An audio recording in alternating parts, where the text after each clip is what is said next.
واقعات کو، ان کی امتوں کے رویوں کو تفصیل کے ساتھ بیان کیا۔ لیکن ایک ایسی قوم ہے مسلمانوں سے قبل، ایک ایسی قوم ہے کہ اللہ تبارک و تعالی نے قرآن مجید میں اس کی توصیف بیان کی، ورنہ عموماً ایسی اقوام ہیں جنہوں نے اپنے انبیاء کو جھٹلایا، وحی کو جھٹلایا، کتابوں کو جھٹلایا، ہدایت کو جھٹلایا۔ اس کے نتیجے میں اللہ تبارک و تعالی نے ان اقوام کے اوپر عذاب نازل کیا، اور کسی قوم نے اس عذاب کو نہ سمجھا اور انبیاء کرام کے جھٹلانے کو نہ سمجھا سوائے ایک قوم کے، اور وہ قوم اللہ تعالیٰ نے بیان فرمایا ہے قرآن مجید میں سیدنا یونس علیہ السلام کی قوم تھی، جو نینوا موجودہ عراق اور موصل کا علاقہ ہے، یہاں پہ حضرت یونس علیہ السلام کو بھیجا گیا، اور حضرت یونس علیہ السلام نے ایک طویل عرصے تک ان لوگوں کو اللہ کی توحید کی طرف، اس کی وحدانیت کی طرف بلایا، شرک سے روکا، اور انہیں ایمان لانے کا حکم کیا، جو بدکاریاں وہ کرتے تھے اس سے روکا، جو ملاوٹ وہ کرتے تھے اس سے روکا، لیکن وہ قوم نہ روکی۔ اور ایک شب حضرت یونس علیہ السلام کی نصیحت کے بعد اس قوم نے بری طرح آپ کی تکذیب کی،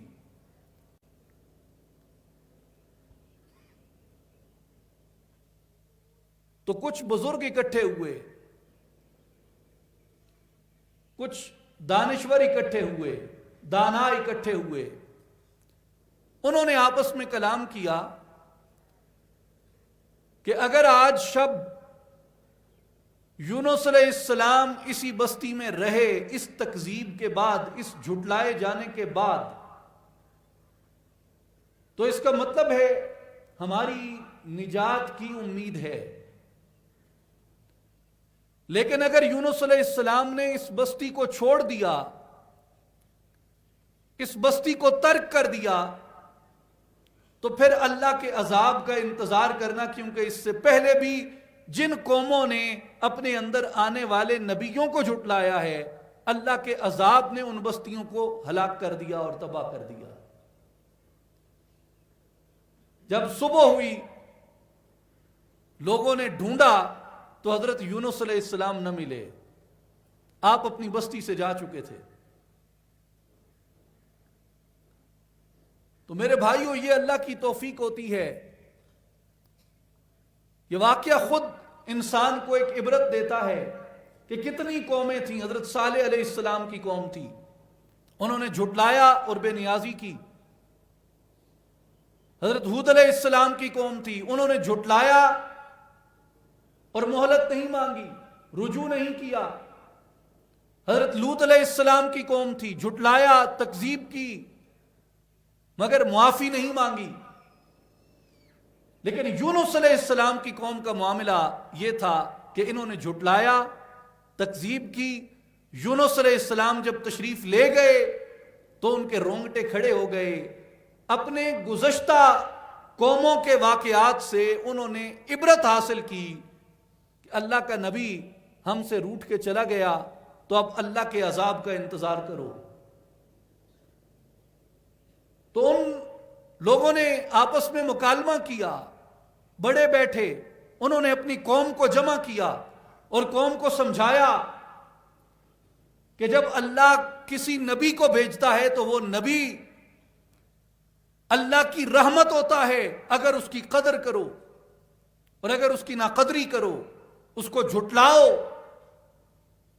تو اس کا روٹھ جانا، اس کا چلے جانا اللہ کے عذاب کا باعث ہے۔ قوم کی عقل میں یہ بات بیٹھ گئی کہ ہم نے کیا کیا؟ چند نادانوں کی خاطر اللہ کا نبی ہماری بستی چھوڑ کے چلا گیا، کیونکہ یہ بھی ایک اصول ہے کہ بے ادبی ایک کرتا ہے اور سزا سارے بھگتتے ہیں. بے ادبی ایک کرتا ہے، سزا سارے بھگتتے ہیں. جیسے حضرت موسیٰ علیہ السلام کی قوم پہ من و سلوہ آتا تھا، چند لوگ ہوس پرست تھے جنہوں نے اسے ذخیرہ کرنا شروع کیا، جنہوں نے یہ کہنا شروع کیا بعد میں کہ یہ ہمیں من و سلوہ سے دل بھر گیا ہے، ہمیں گیہوں چاہیے، ہمیں گندم چاہیے، ہمیں زمین سے اگا ہوا مال چاہیے. جو اترتا تھا اس کی تکذیب ساری قوم نے نہیں کی، چند لوگوں نے کی، مگر چند لوگوں کی پکڑ سب پہ ہوئی اور سب کا من و سلوہ بند ہوا. پھر حضرت عیسیٰ علیہ السلام کے زمانے میں من و سلوہ آیا. ساری قوم نے من و سلوہ ذخیرہ نہیں کیا، ساری قوم نے جمع نہیں کیا، چند لوگ تھے. لیکن چند لوگوں کی کارستانی کا عذاب پوری قوم کے اوپر آیا. تو وہ چند لوگ تھے جنہوں نے یونس علیہ السلام کی تکذیب کی. لیکن اگر عذاب آتا تو ساری بستی کے اوپر آتا. تو بستی والوں کو بزرگوں نے جب واعظ کیا، نصیحت کی، بتایا، داناؤں نے کہ خدا کے بندو اپنے اوپر یہ ظلم بھی کوئی کرتا ہے، تو پھر اندر ندامت جاگ اٹھی، حسرت جاگ اٹھی. تو مفسرین فرماتے ہیں کہ صبح جب اٹھے تو آسمان پہ انتہائی ہیبت ناک سیاہ بادل چھائے ہوئے تھے، عذاب کے آثار نمایاں تھے. ان کے داناؤں نے کہا کہ لو اللہ کا عذاب آن پہنچا ہے، اب شوہر بیویوں سے الگ ہو جائیں، بچے ماؤں سے الگ ہو جائیں، جانور آزاد کر دو، چھوڑ دو اپنے ساتھ، اور کھلے میدان کو نکلو اور اللہ کے حضور پوری قوم اور بستی جمع ہو کے، مل کے، گڑ گڑا کے، رو کے، زاری کر کے، ندامت کے آنسو بہا کے اللہ سے معافی طلب کرو اور استغفار کرو. مائیں بچوں سے جدا ہو گئیں، مرد عورتوں سے جدا ہو گئے، جانور چھوڑ دیے گئے، غلام آزاد کر دیے گئے، اور جو مال کسی نے کسی کا غصب کیا تھا، یہاں تک کہ اگر کسی کا پتھر بغیر اجازت اس نے اپنی دیوار میں استعمال کیا تھا، مفسرین کہتے ہیں کہ انہوں نے اپنی دیوار گرائی، اس کا پتھر نکالا اور اس کو واپس کیا کہ میں نے تیری اجازت کے بغیر اپنی دیوار میں استعمال کیا تھا. اور ایک میدان میں جمع ہو گئے اور دعا کرتے تھے اللہ تبارک و تعالیٰ کے حضور گڑ گڑا کر کہ رب العالمین سیدنا یونس علیہ السلام ہمیں جو نصیحتیں کرتے تھے، ہم نے ان کی ناقدری کی، ہم نے ان کو جھٹلایا، ہم نے ان کو ٹھکرایا.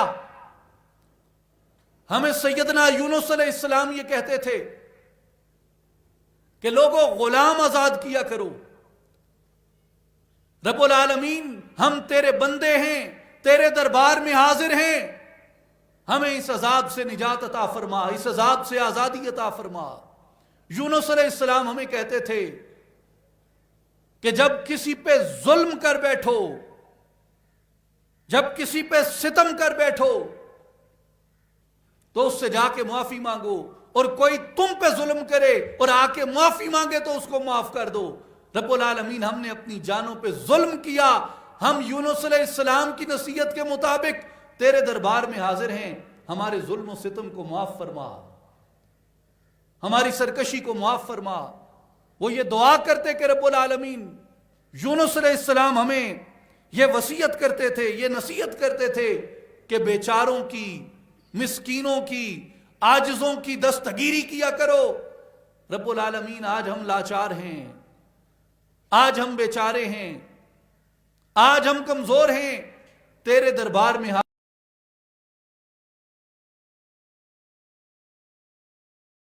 رب العالمین. یونس علیہ السلام ہمیں وصیت کیا کرتے تھے کہ کوئی محتاج آ جائے، کوئی سائل آ جائے، کوئی مانگنے والا آ جائے اسے کبھی مایوس نہ کرنا. تو وہ قوم جھولیاں اٹھا کے کہتی رب العالمین آج ہم سائل بن کے، سوالی بن کے، گدا بن کے تیرے دربار میں حاضر ہیں، ہمیں مایوس نہ لوٹانا. جب اس قوم نے یہ آہوزاری کی، جب اس کی قوم نے اللہ تبارک و تعالیٰ کی بارگاہ میں یہ دعا کی، اللہ تبارک و تعالیٰ نے اس قوم پہ رحم فرمایا، اور وہ عذاب جو ان کے اوپر طاری تھا وہ عذاب ان سے ٹل گیا. اس لیے اللہ نے قرآن میں ان کی تحسین کی. فَلَوْ لَا كَانَتْ قَرْيَةٌ آمنت فنفعها ایمانها الا قوم یونس لما آمنوا کشفنا عنهم عذاب الخزي في الحیاة الدنیا ومتعناهم الى حین. اللہ تعالیٰ نے قرآن مجید میں فرمایا کہ پھر قوم یونس علیہ السلام کے سوا کوئی اور بستی ایسی کیوں نہ ہوئی جو ایمان لائی ہو اور اسے اس کے ایمان لانے نے نفع دیا ہو. اور بے شک جب وہ ایمان لے آئے تو ہم نے انہیں اسی زندگی کے اندر ہی عذاب سے نجات عطا فرما دی اور ایک مدت تک ان کو نفعوں سے مالا مال فرمایا. تو قوم یونس علیہ السلام کا عمل کیا تھا؟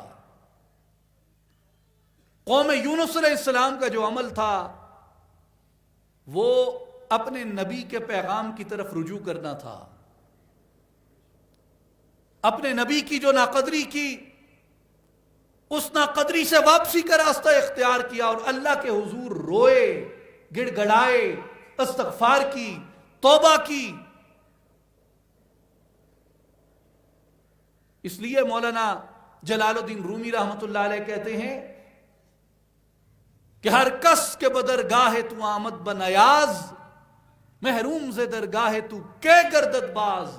جو بھی آنکھوں میں آنسو لے کے، دل میں رکت لے کے، گداز لے کے، ندامت لے کے، شرمندگی لے کے، عاجزی لے کے اپنے مولا کے حضور حاضر ہو جاتا ہے، مولا اپنا دروازہ رحمت اس پہ کبھی بند نہیں کرتا. لیکن شرط کیا ہے؟ اس کی طرف رجوع کرو. شرط یہ ہے کہ اس کی طرف جاؤ، اس کی رحمت کو تلاش کرو. کس طریقے سے؟ اپنے اندر کی ندامت سے. کس طریقے سے؟ اپنے نبی کے پیغام کو یاد کر کے کہ نبی نے نصیحت کیا کی تھی. جیسے قوم یونس علیہ السلام نے یہ دعائیں کی. اب یہ دو طریقے ہمارے سامنے آتے ہیں. ایک طریقہ یہ سامنے آتا ہے جیسے اس قوم نے حضرت یونس علیہ السلام کا وسیلہ اختیار کیا، اللہ کے حضور اللہ کے نیک بندوں کا، ان کے نیک اعمال کا اور اپنے نبی کا وسیلہ لے کے جاؤ. جیسے قرآن مجید میں مسلمانوں کو اللہ تبارک و تعالیٰ نے یہ فرمایا سورہ النساء میں وَلَوْ أَنَّهُمْ إِذْ ظَلَمُوا أَنفُسَهُمْ جَاءُوكَ فَاسْتَغْفَرُوا اللَّهَ وَاسْتَغْفَرَ لَهُمُ الرَّسُولُ لَوَجَدُوا اللَّهَ تَوَّابًا رَحِيمًا. کہ اے حبیب صلی اللہ علیہ وسلم، وہ لوگ جو اپنی جانوں پہ ظلم کر بیٹھے، اگر وہ آپ کی بارگاہ اقدس میں حاضر ہو جاتے، آپ ان کے لیے اللہ کے دربار میں مغفرت طلب کرتے، تو اللہ تبارک و تعالی ضرور ان کی توبہ قبول کرنے والا ہوتا اور وہ ضرور اپنے مولا کو بخشنے والا اور مہربان پاتے. کہ اگر امتی اپنی جان پہ ظلم کر بیٹھے تو اسے چاہیے کہ اپنے نبی کریم علیہ الصلوۃ والسلام کی نصیحتوں کی طرف رجوع کرے، حضور کا وسیلہ لے کے اللہ کے دربار میں حاضر ہو. اور دوسرا طریقہ یہ ہے کہ کثرت سے استغفار کیا جائے اور کثرت سے ذکر کیا جائے.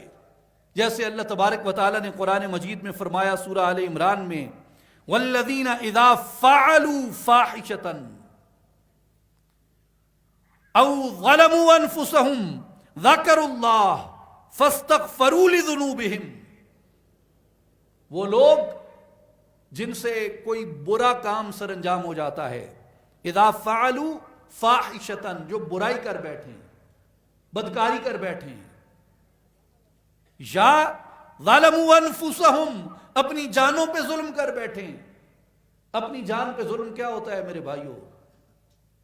قرآن مجید یہ بتاتا ہے کہ اگر تم نیکی کرتے ہو، اگر تم نیکی کرتے ہو، بھلائی کرتے ہو، اس بھلائی کا نفع دوسرے کو ہو نہ ہو، وہ بھلائی تمہاری اپنی جان کے لیے بھلائی ہوتی ہے۔ وَإِنَّ سَعْتُمْ فَلَهَا، برائی کرو گے وہ بھی تمہاری اپنی جان کے لیے ہے۔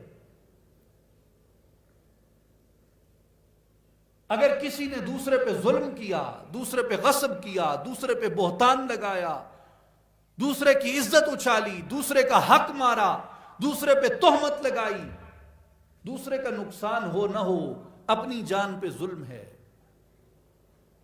اپنی جان پہ ظلم ہے۔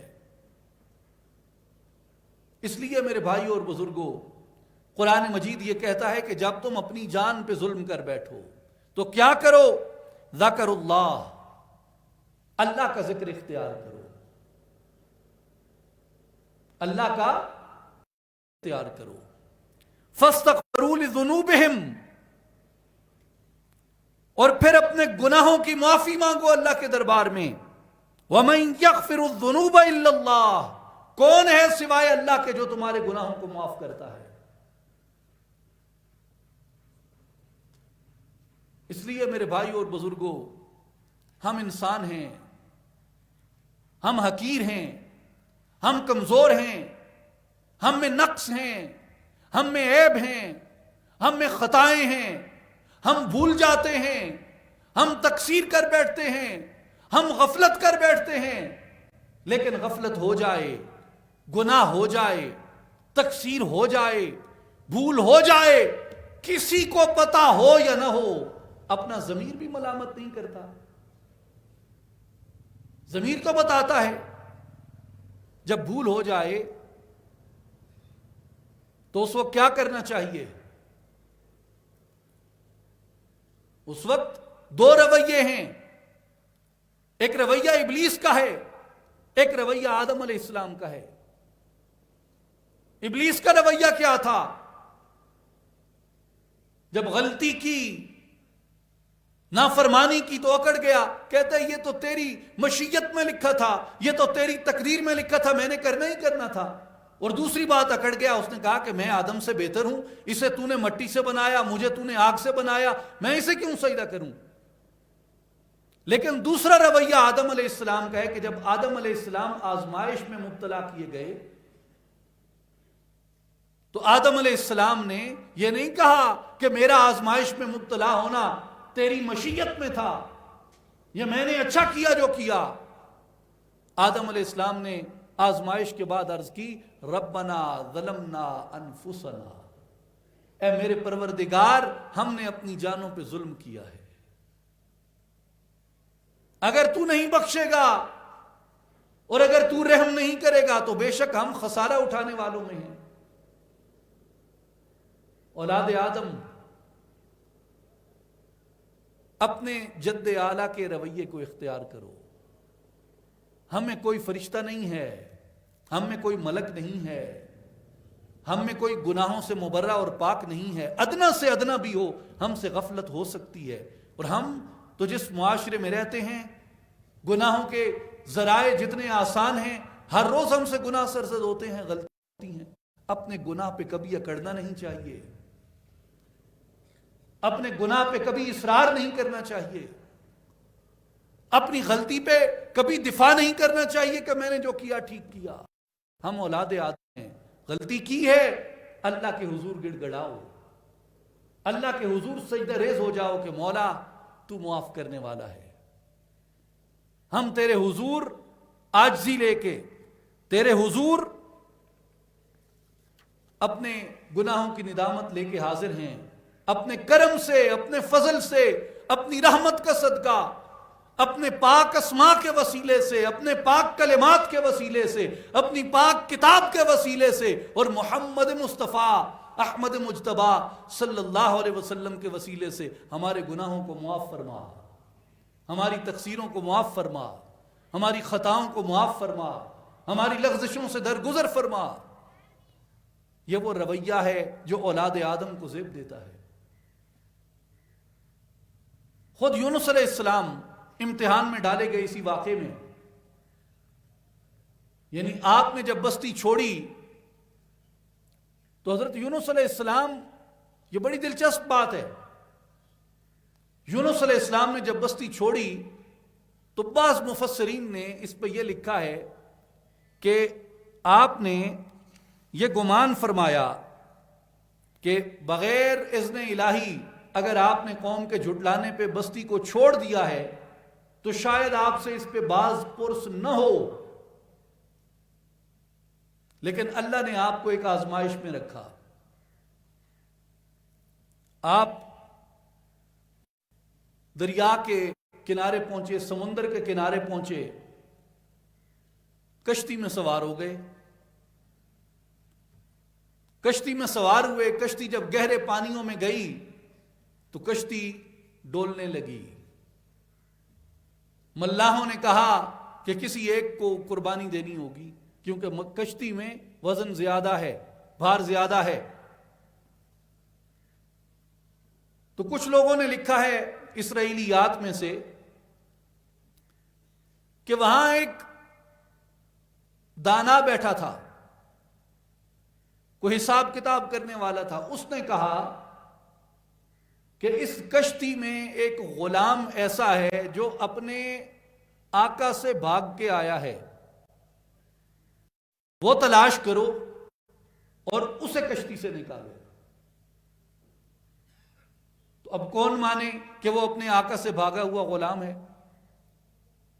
انہوں نے قرآن اندازی کی، ایک بار قرآن اندازی کی تو کہتے ہیں کہ حضرت یونس علیہ السلام کا نام نکلا۔